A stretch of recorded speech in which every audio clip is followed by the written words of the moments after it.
In the lateness of the evening, as the stars began their dance across the Persian sky, Nehemiah sat alone in the quiet corners of the king's courtyard.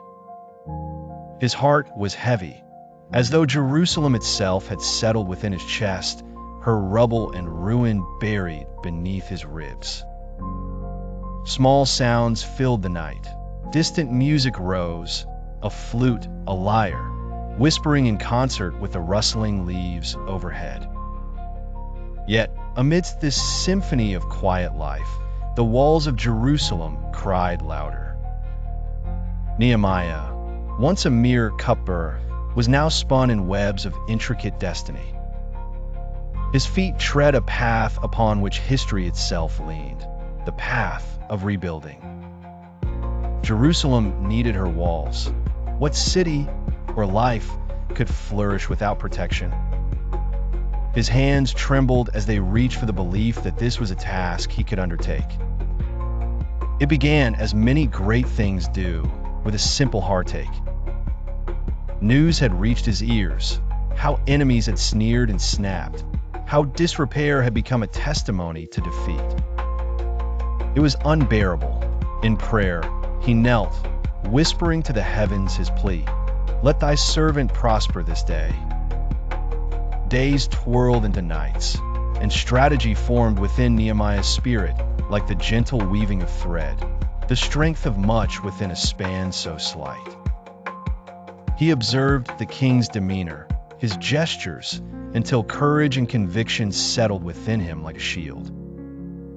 "My lord," he began, his voice a feather within the steel of his purpose, "why should my countenance be not sad when the city of my fathers lies in ruin?"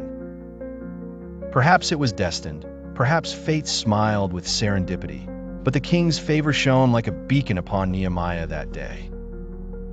"What is your request?" queried the king, and Nehemiah knew. This was the pivot of fortune turning, the capstone of his endeavor laying ready. Armed with royal letters, with troops for protection, with permission to reach beyond the world into a dream reborn, Nehemiah set forth. Jerusalem lay ahead, her gates haunting specter-like in the realms of his foresight, her hearths barren of warmth. It was not long until voices rose against him, murmurs, words sharp like dagger blades, slicing through hope's fragile veneer. Sanballat, Tobiah, and Geshem, their disruptions echoed across the landscape. "What doest thou here, Nehemiah?" Pariahs pursuing power's broken edges, they scattered discord like seeds upon fertile ground. Yet, bravery was the soil upon which Nehemiah's certainty grew steadfast. Encouragement woven through messages of faith, unity was bound within the heartstrings of his people.